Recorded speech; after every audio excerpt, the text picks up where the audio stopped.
Skin Vision has the opportunity to be at the forefront of preventative technology when it comes to skin cancer. Hello, my name is Connor, and I'm joined here with my colleagues Simone, Amanda, and Mateo. And today, we're very excited to present you all with a few strategies that we believe will push Skin Vision to the forefront of the market that it wants to be at. So first, looking at the two key questions that were listed in the case, we find that Skin Vision is looking to both engage its users and cement its foothold within the New Zealand market. Next is looking to not only incorporate their technology into the healthcare industry, but position itself as the primary skincare preventative tool, not only in New Zealand, but potentially scaled for international growth. Aside from that, we wanted to look at a little analysis to ensure that we had all the considerations moving forward to create a strategy that would answer these two key questions. So we broke it down into three parts. First is the New Zealand market. Unfortunately, New Zealand users just don't get it. If you refer to page 26 of the case packet, you'll find an article outlining that there is a distinct lack between information and knowledge when it comes to skin cancer regarding those Kiwis who need the help. It's important when moving forward with the strategy that Skin Vision takes care of this so that these Kiwis will know the best way to treat this preventative technology.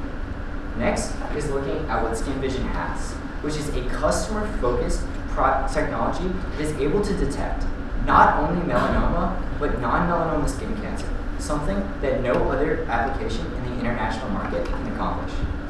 Third, we're going to look at a breakdown of the healthcare expenditures within New Zealand. There are three main areas, which is the Ministry of Health, the out-of-pocket payers, as well as these private insurers. When looking at it from the top, we considered partnering with these Ministry of Health. However, it is very risky for Skin Vision to move forward with a partnership with a government that has its own agenda. That is why we plan on focusing on the lower two, which were the out-of-pocket payers, as well as those private insurers.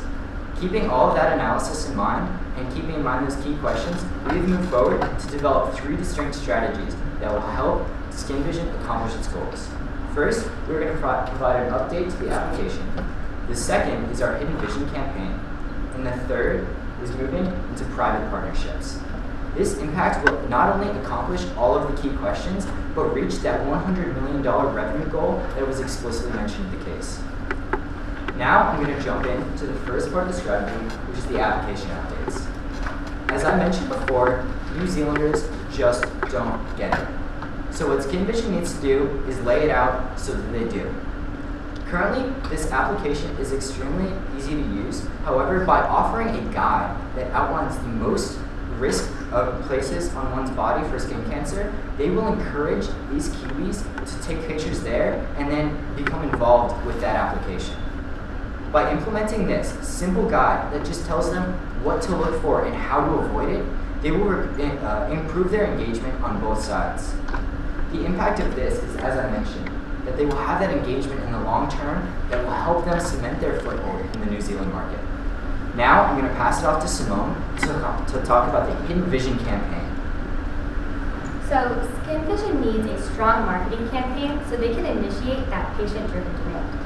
There was a few considerations we talked about while developing a different marketing strategy. The first one is that Skin Vision has a wide demographic range, targeting people across age groups. So a social media campaign would not be an effective way to reach every age group. The second was that online ads use cookies. As stated in the case, the she'll be right attitude amounted to only 3.9% of New Zealanders going to get their skin checked with a medical professional. There's simply not enough cookies to drive Skin Vision to those users that need it. And finally, a passive ad campaign will not initiate that emotional trigger to drive that growth towards Skin Vision. This is why we have developed Skin Vision's Hidden Vision. What is hiding in front of you? A lot of users are aware of different sun marks on their bodies, but they aren't aware of the dangerous implications of some of these marks. As you can see, we've developed a rough outline of what this campaign may look like. There are going to be two different models, the hologram model as well as the static split face diagram. For the hologram model, it will feature a happy, smiling New Zealander, but as we walk past, it will begin to reveal the different damages that these different sun marks have beneath the surface. This will cause people to have that emotional trigger as well as be engaged with the campaign. We will feature the holograms with the bus stops, and our static model of the split face campaign will be similar to that in the hologram model, except rather than moving to see the marks, it would simply be a split face. These will be posted on buildings and as well as the sides of fences. Additionally, we recommend partnering with the Sunblock company, as you're both for-profit companies targeting the same market. You're working towards the same goal of preventing skin cancer, and you're trying to target people across age groups. The way this partnership would work is that you would mention that Sunblock company as the recommended brand in the guide that Connor mentioned before. In return, they would have a tag with skin vision information as well as a QR code prompting a download. This would benefit both of you as you're both targeting that same market. The overall impact of these marketing strategies is that there's an increased awareness of the dangers of not using sunblock as well as not checking for skin cancer. This increased awareness will prompt more downloads, which will give Skin Vision more data and allow them to have a stronger algorithm, which will give them leverage moving forward in the market. Now, I'm going to pass it off to Amanda to discuss healthcare partnership opportunities. Now, a key issue that Skin Vision faces is that people are simply not willing to pay for this important preventative skin care. As you can see here, 2/3 of New Zealanders are treated for skin cancer at some point in their lifetime, yet only 3.9% are willing to go and seek professional help. Now, because of this, your greatest competition aren't the GPs who are helping out or those other applications that are either less convenient or less accurate. Your greatest competition is with people doing nothing. Now, at $0 and a very high convenience, this may seem tough to beat, but there are ways to push people to want to pay a little bit more for Skin Vision for that increased accuracy of melanoma detection and that increased safety of people. So the way we will do this through Simone's marketing plan and also private partnerships. So what are these? Patients will be influenced by two different sides. The first, Simone's marketing plan, as mentioned before, and for those with private insurance who may be a little less willing to spend even more on preventative health, we have created the private partnerships. As you can see here, the example we will use is Southern Cross Health Insurance. So with this, private insurers will be able to pay per person in order to give these people access to the Skin Vision application and its algorithm. So with this, insurers will pay $5 per person per year for the 2-year trial period. And as you can see here, with a company such as Southern Cross Health Insurers, out of 1.2 million patients, only 98 need to have skin cancer prevented in order for this insurance company to break even. As you can see, as the price goes up, this number will go up slightly to 157, but out of 1.2 million, this is still quite a very attainable goal. The impact of this is that patients will be influenced by both marketing and their private insurance companies if they do use them. And from that, there will be driven demand to doctors, as when doctors ask why they've come in to check out these skin lesions on them, patients will be able to mention the Skin Vision application and therefore drive the doctor's side of the demand of it as well. I will now pass it off to Matteo for the financial implications of our strategy. Excellent. So looking at the cost drivers of this strategy, the majority of the costs are really coming from the expansion of this app, whether through the private insurers or through the consumers. Overall, the total cost of this strategy is going to come in at $23.3 million. Though that number may seem a little high, this is nothing to be concerned about, however, because our key revenue driver, which is consumer application use, is expected to bring in revenues of $53.5 million. Our next key revenue driver, private insurance revenues, is also expected to bring in $40.8 million, meaning that our two key revenue drivers, private insurance partnership and consumer application use, over the next 5 years is expected to bring in $94.5 million. Overall, this means that Skin Vision is going to have a 75.3% profit margin, and that including Skin Vision Pro, these revenues will be expected to have reached $100+ million in these 5 years, since we did not account for those revenues since it wasn't part of the strategy. Overall, we believe that the impact is going to be that skin cancer awareness and prevention will finally save countless lives that were unnecessarily lost before. That concludes our presentation, and we'd love to answer any other questions in the Q&A.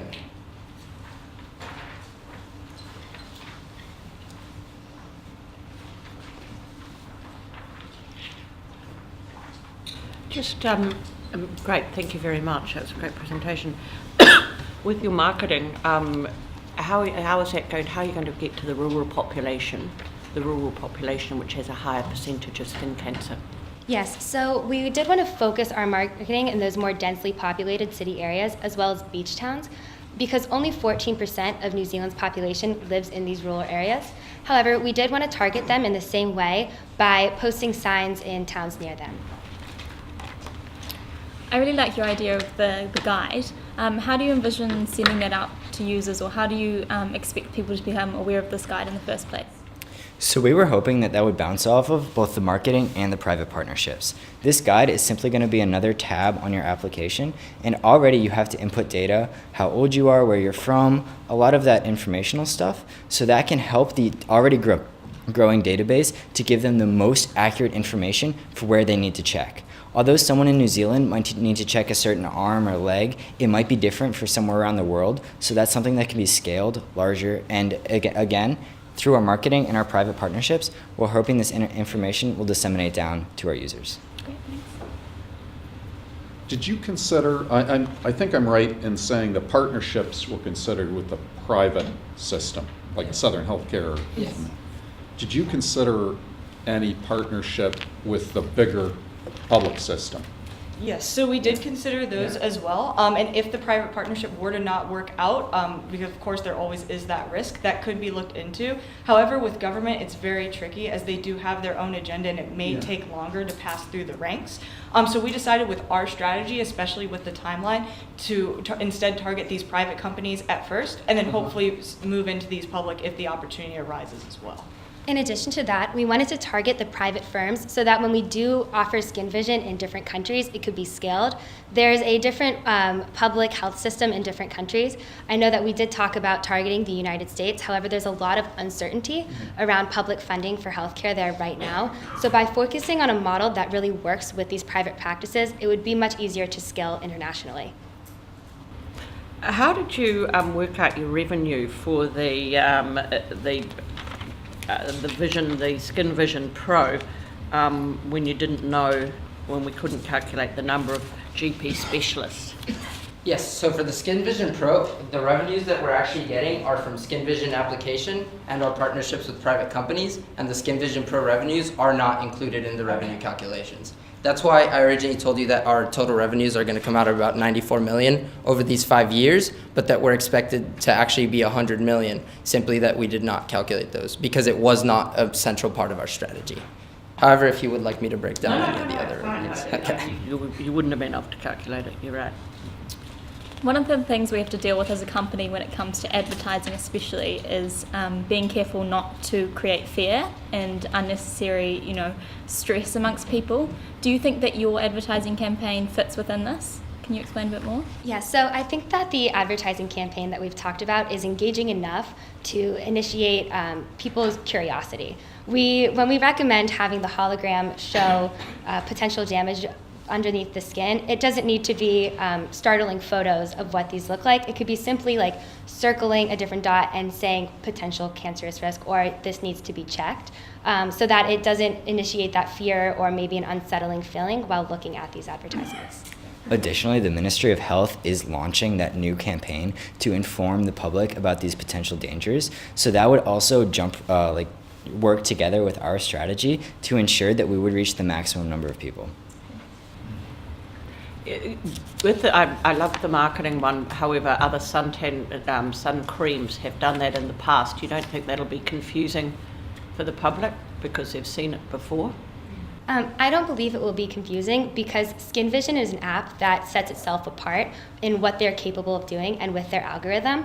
The reason why Skin Vision, was able to partner with Acuro, I'm not sure if I pronounced that correctly, was dependent on that accuracy. And by driving the demand through the other portion of the marketing campaign, you'll be able to improve the accuracy of this algorithm because of the data. So I don't believe that it will confuse consumers as they are working towards the same goal.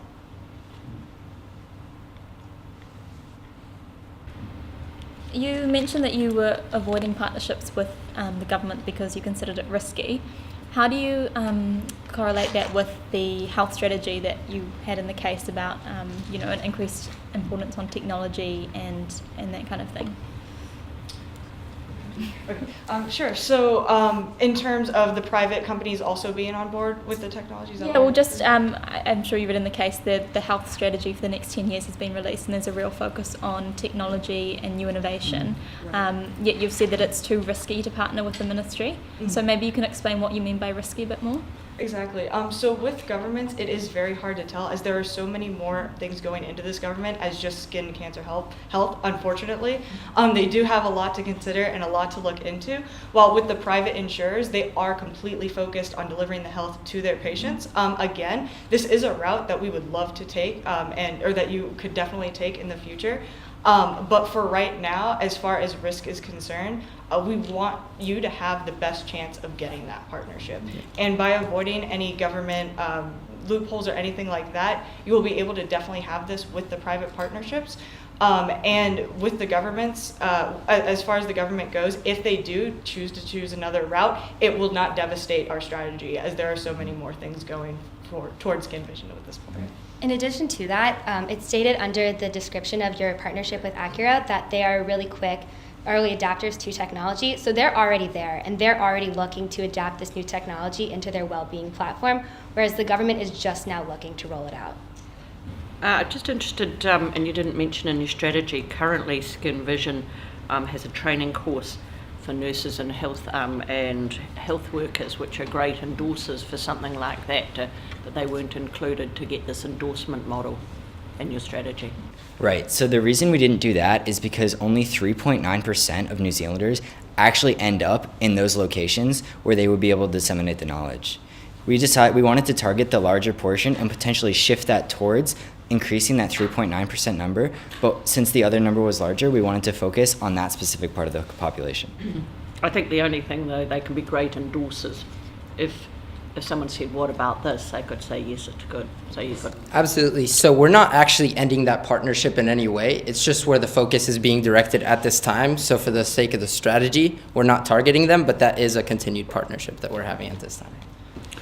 I have a crazy idea as just to whether you considered it.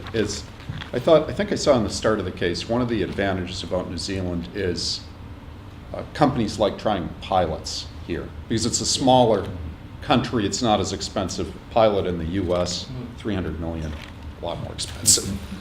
And you could also even take a part of New Zealand.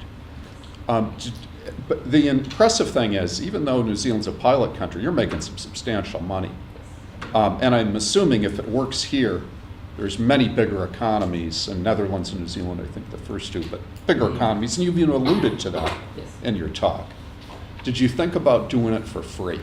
Some small place to demonstrate how effective it could be, because then you could bring it to other countries. So the economics aren't going to look as good, though. Exactly.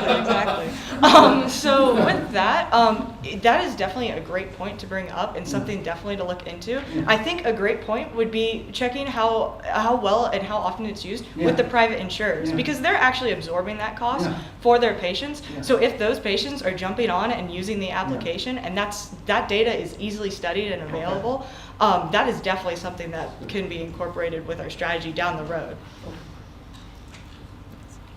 And just so that you know, they also come with 10 free credits in the beginning of the trial when they download the app. So in that case, they do get to try it out for free, and we do get to see if they're even using it that often enough to, use enough credits for that free trial. I mean, one lever, I think the way, I'm not an expert in New Zealand healthcare, but one way New Zealand thinks about healthcare is cost benefit. For a cost, how many lives can we save, right? And if you knew that trade-off, and you were able to demonstrate, it could be powerful for that. But anyway, great to hear that you thought of all that stuff. Well done. And how much time did you have? 3 or 4 hours? 5 hours. Thank you. Thank you. That's it. All right. Thank you very Thank much. you. Thank you so much.